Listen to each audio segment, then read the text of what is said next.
Bismillahirrahmanirrahim. Assalamu alaikum, my dear students. I am Shahzad Waheed, and we are discussing biology. And we have started chapter number 10, and we are going to discuss the very next class of the vertebrates that is called as reptilia. Last time हमने आप लोगों से amphibians के features के बारे में बात की थी, और आपको ये बात पता है कि amphibians are closely associated with the water. We cannot call them as true terrestrial organisms.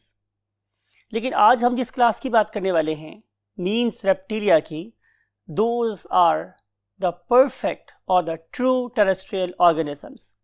जब मैं आपसे बात करता हूँ true terrestrial organism की, तो इसका मतलब ये है कि हम हकीकी मानों में ज़मीन पर रहने वाले ऑर्गेनिजम्स की बात कर रहे हैं. इस पर्टिकुलर क्लास में कौन कौन से फीचर्स थे, कौन कौन सी एडेप्टेशंस हुई कि वो पानी से बिल्कुल आज़ाद हो गए, इन सारी बातों को स्टडी करने के लिए let's move to the white board. Yes, my dear zoologists, we have started what?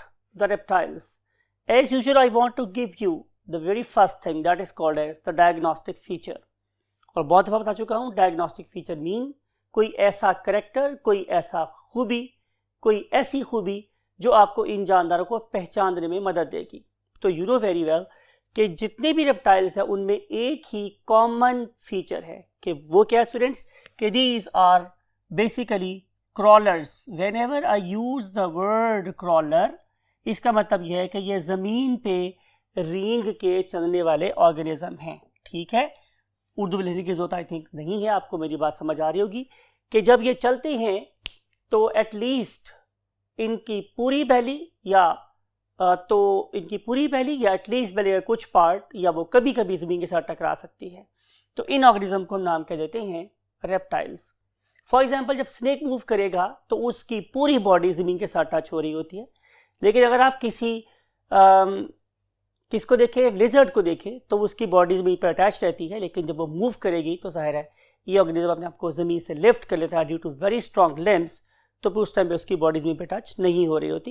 And same is a case with the very large lizards on the face of earth known as Komodo dragons, right.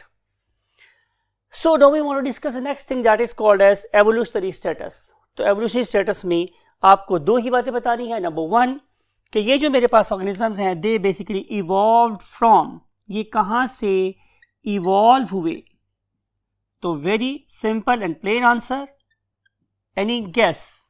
Perfect, amphibians. तो ये amphibians से evolve हुए.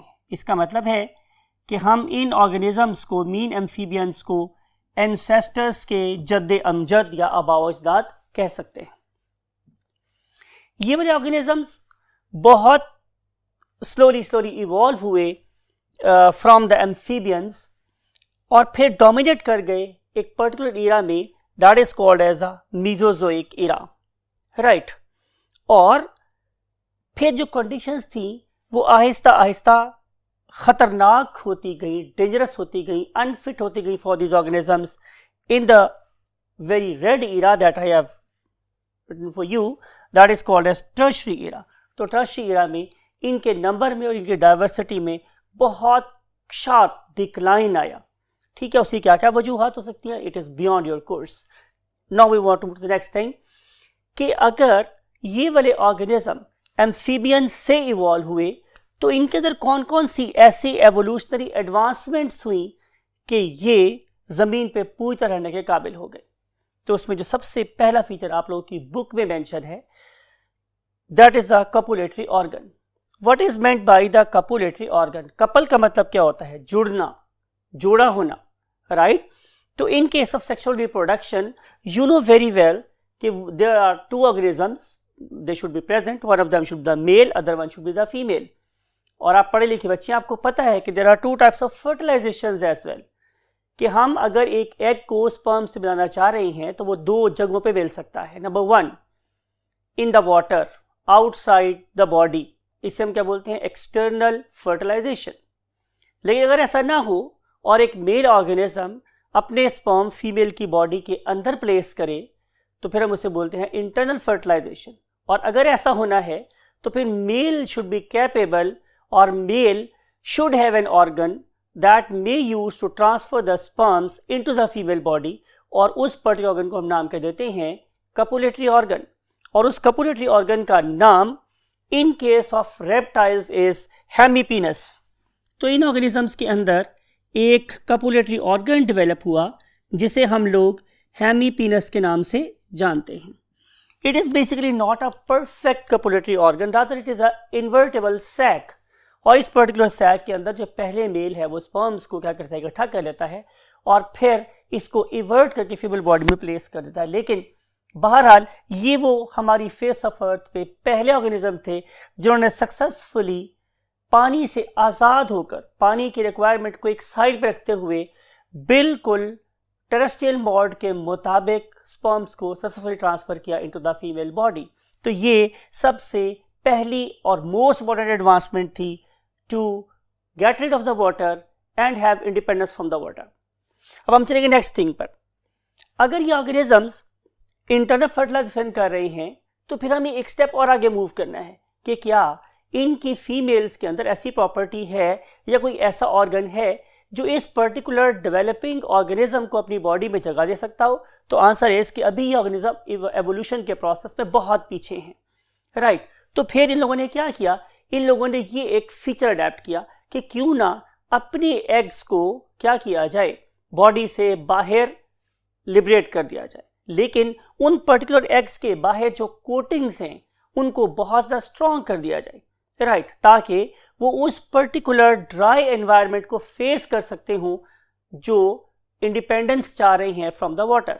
आपको पता है कि water के अंदर तो हमें सिर्फ और सिर्फ मेम्ब्रेनस एग्स भी काम दे सकते थे because plenty of water was present outside. लेकिन अगर ये वाले ऑर्गेनिज्म पानी को छोड़ के खुश्की पहना चाह रहे हैं तो फिर इन ऑर्गेनिजम्स के पास इंटरनल फर्टिलाइजेशन के अलावा एक और फीचर भी होना चाहिए कि वो इन पर्टिकुलर एग्स को स्ट्रॉन्ग बनाए, water for example water loss proof बनाए, और फिर ऐसा भी बनाए कि इनको दुश्मनों से बचाने की जगह दबा दें तो वो उस पर्टिकुलर सैंड का या सॉइल का प्रेशर भी बर्दाश्त कर सकते हों।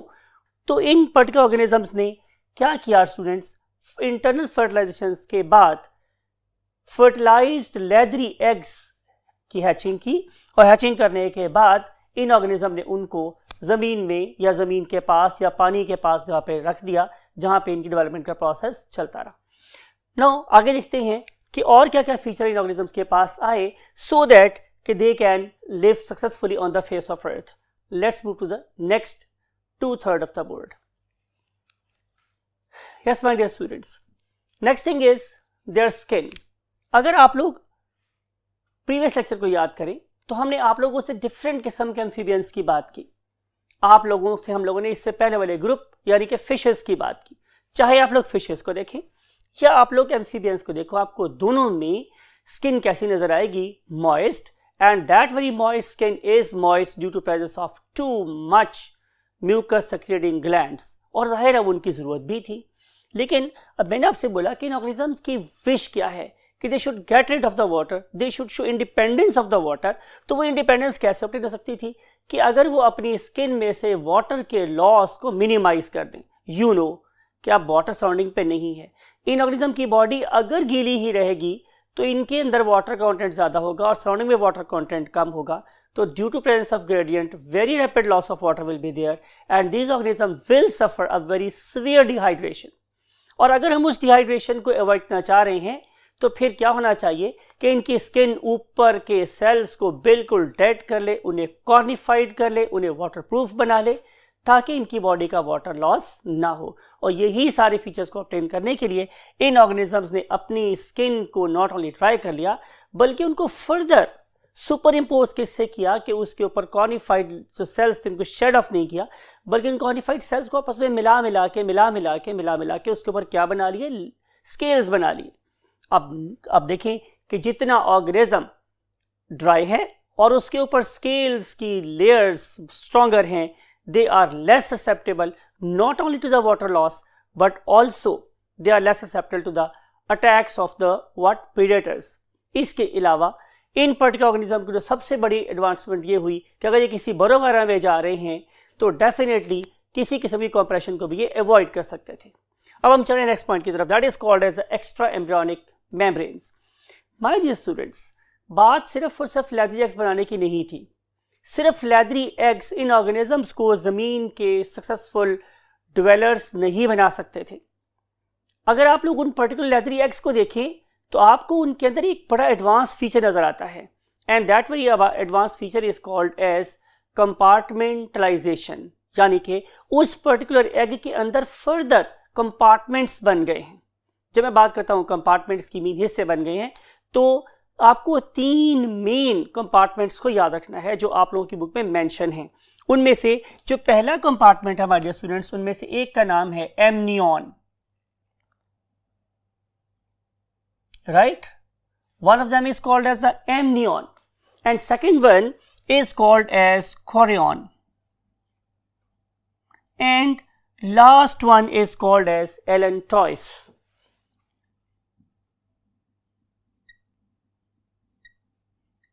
Right? अब इनमें से आप लोगों के इस पर्टिकुलर लेवल पे जो सबसे इंपॉर्टेंट मेम्ब्रेन है that is called as a amnion, और वो तमाम के तमाम ऑर्गेनिजम्स के जिनके अंदर एम्ब्रियो के बाहर एक प्रोटेक्टिव लेयर प्रेजेंट है, they are called as amniotes. और आप लोगों की इत्तला के लिए अर्ज है कि there are only 3 groups, those are basically what amniotes means कि उनके डेवलपिंग एम्ब्रियो के बाहर एक extra embryonic protective layer present है।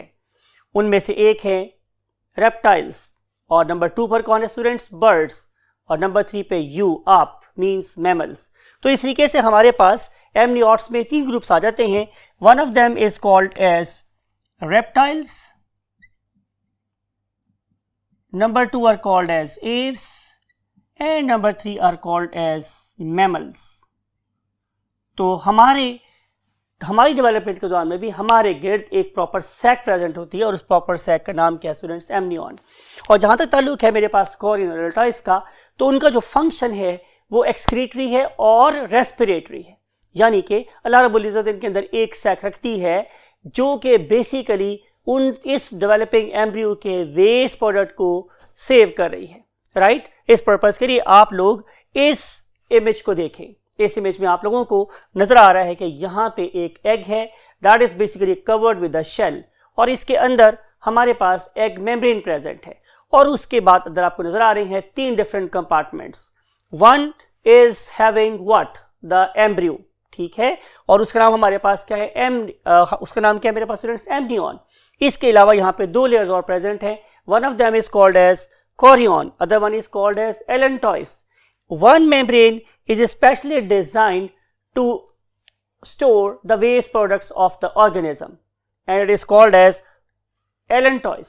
लेकिन अगर मैं दूसरी मेम्ब्रेन की बात करूं, means chorion, it is specially designed for the exchange of the gases with the environment. So it is a perfect kind of uterus that can basically give rise to the development of the organisms. तो ये है students advancement, ये है evolutionary process, यानी कि ये वाली तीनों मेम्ब्रेन्स हमें किसी भी एम्फीबियंस के एग में नज़र नहीं आ रही थी, लेकिन इन्होंने हिम्मत दिखाई और इन लोगों ने अपने अंदर ये एडवांसमेंट्स की, और अल्टीमेटली ये ज़मीन के फर्स्ट सक्सेसफुल डिवेलर्स बन गए। अब हम चल रहे हैं नेक्स्ट थिंग की तरफ, वो ये है हार्ट। माय डियर स्टूडेंट्स, अगर आपको याद हो तो हम लोगों ने फिशेस के बारे में कहा था कि उनमें सिर्फ 2 चेम्बर्स होते हैं। One of them is called as auricle, other one is called as ventricle.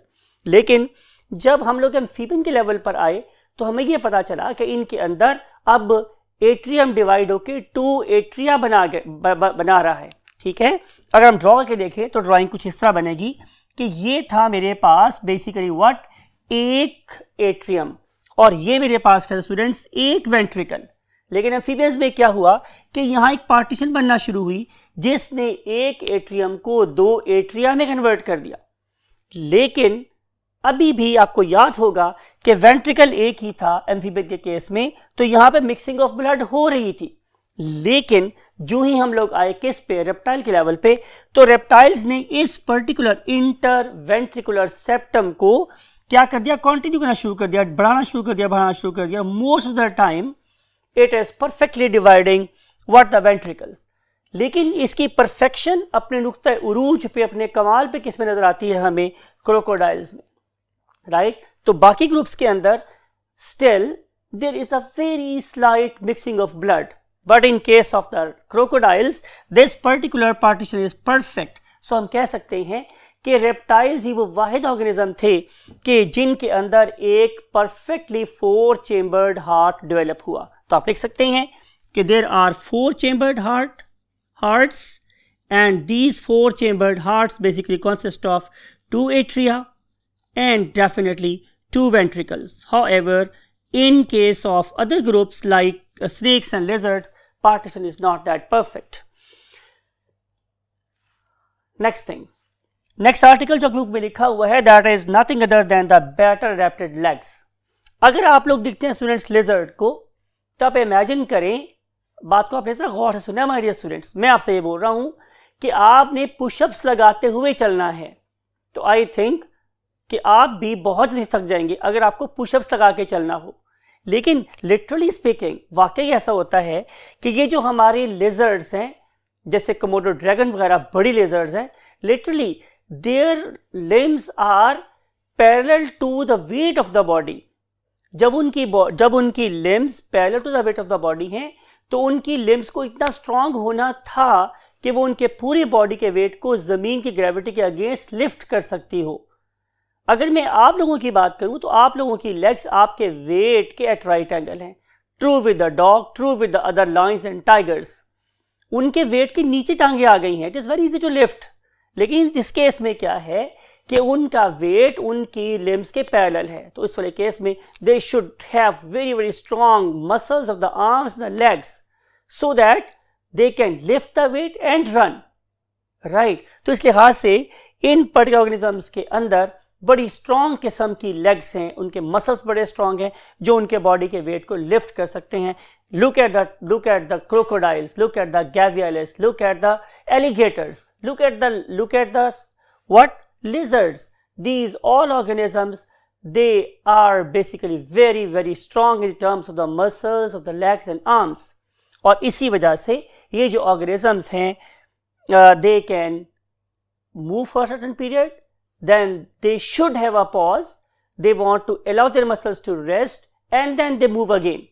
Particularly अगर आपने कभी वॉल लिजर्ड को देखा हो, तो वॉल लिजर्ड ऐसे ही कर रही होती है, थोड़े से लिए मूव करती है और उसके बाद रुक जाती है, then begin to move again, because कि इस पर्टिकुलर ऑर्गेनिज्म को अपनी पूरी बॉडी को लिफ्ट करके मूव करना होता है। That is really a marvelous job. Now we want to go to the next article, and of course in the last 1/3 of the board. Look at this my dear students. बहुत खूबियां हैं इस group में। I am talking about the reptiles. बहुत capabilities हैं इनके पास, लेकिन एक प्रॉपर्टी अभी भी इनके अंदर डेफिशिएंट है। वो प्रॉपर्टी मेरे पास क्या माय डियर स्टूडेंट्स, कि these organisms do not have a thermoregulatory system. मैंने एक वर्ड लिखा आप लोगों के पास, क्या? do not have a thermoregulatory system. इसका मतलब ये होगा कि इनके बॉडी का टेम्परेचर वही होगा जो कि सराउंडिंग का टेम्परेचर है, यानी कि इनकी पार्टी भी वही है, JJON, जरा जिते उदे नाल। हम उर्दू में कह सकते हैं जैसा देश वैसा भेस, यानी कि जैसा टेम्परेचर की सराउंडिंग का होगा वही इनकी बॉडी का टेम्परेचर भी होगा। आपको पता है कि हम ऐसे ऑर्गेनिज्म को क्या बोलते हैं? Very right, these are called as cold blooded organisms और ऑल्सो नोन एज पोइकिलोथर्म्स। इन्हें हम लोग पोइकिलोथर्म्स का नाम भी देते हैं। ये एक बहुत बड़ा ड्रॉबैक था और शायद बहुत सारी कॉजेज ऑफ एक्सटिंक्शन के अलावा जो चीज़ इनकी एक्सटिंक्शन की वजह बनी वो इनकी थर्मोरेगुलेटरी इनएबिलिटी थी।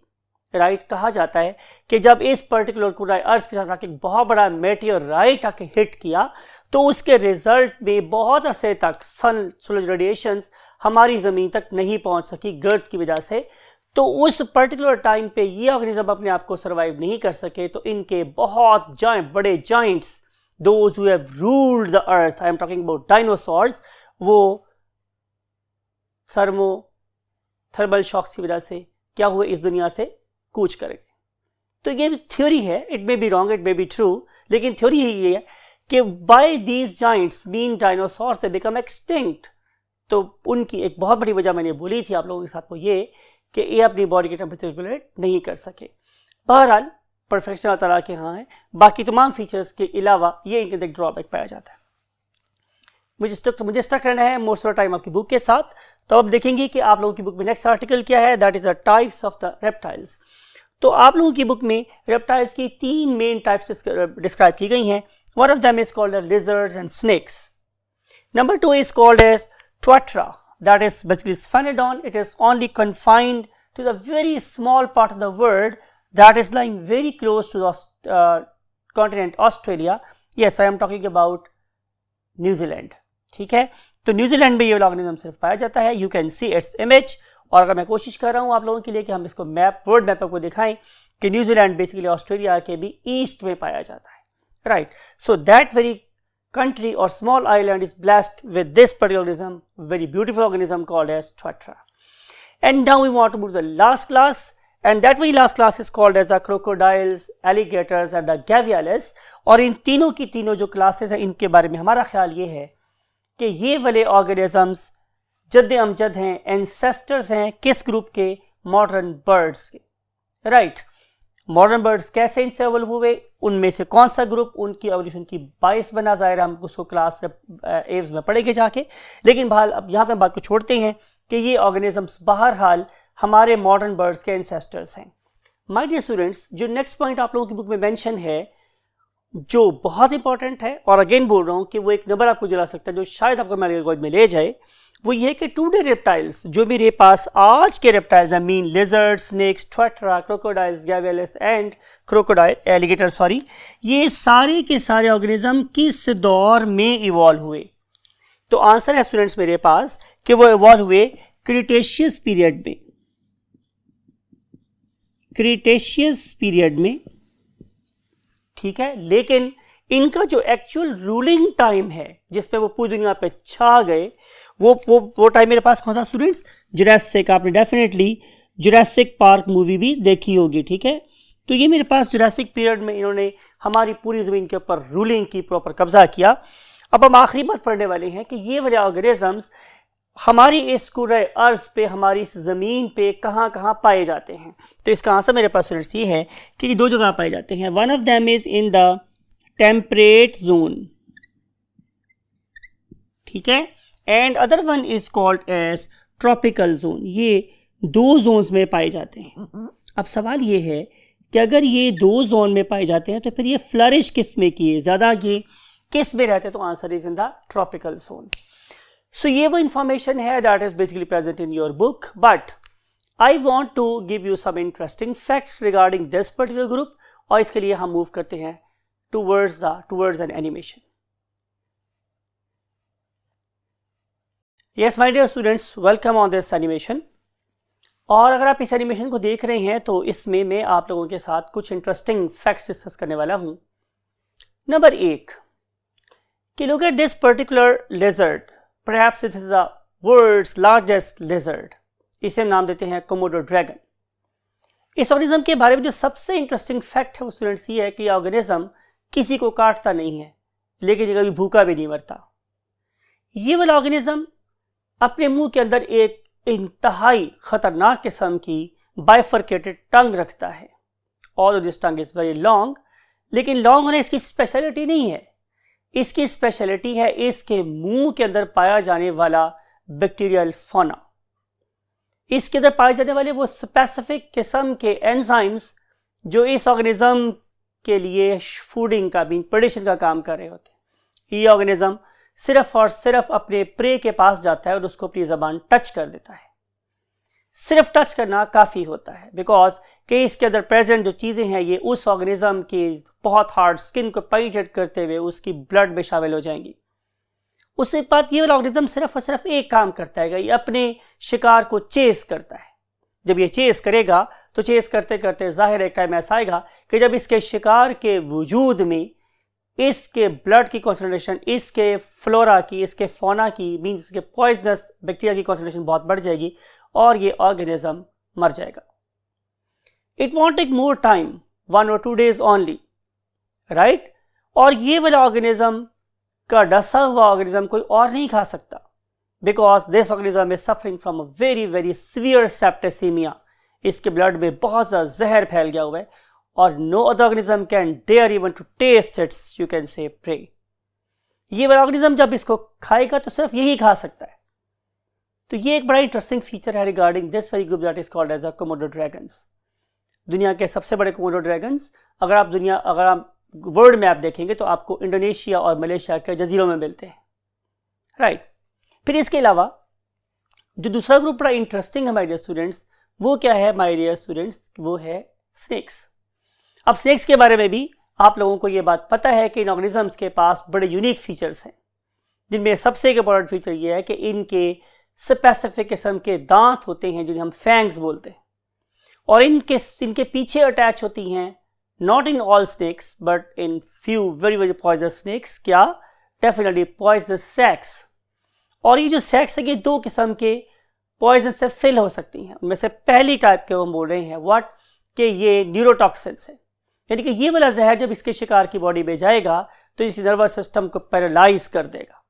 लेकिन दूसरी किस्म के जो पॉइजन इन स्नेक्स में पाए जाते हैं उन्हें हम बोलते हैं क्या, हीमोटॉक्सिन्स।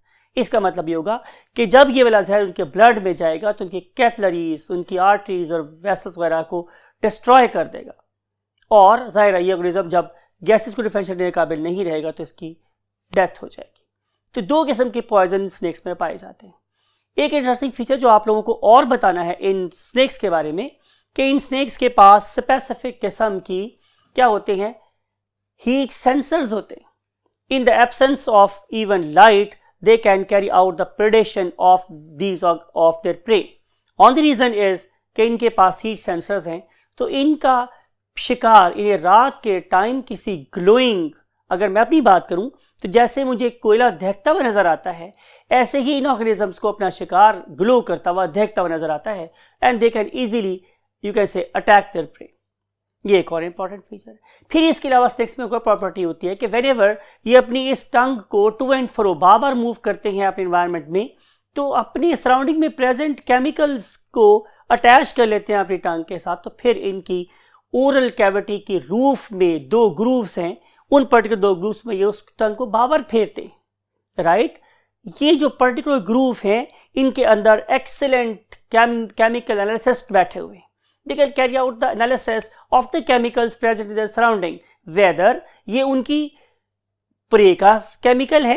मैंने आपको ये बात बताई थी कि हर ऑर्गेनिज्म की बॉडी में से स्पेसिफिक किस्म के हार्मोन्स रिलीज होते हैं, उन स्पेसिफिक हार्मोन्स को नाम देते हैं फेरोमोन्स। तो ये फेरोमोन उनके शिकार का है या उनके अटैकर का है, so they can differentiate very easily from it.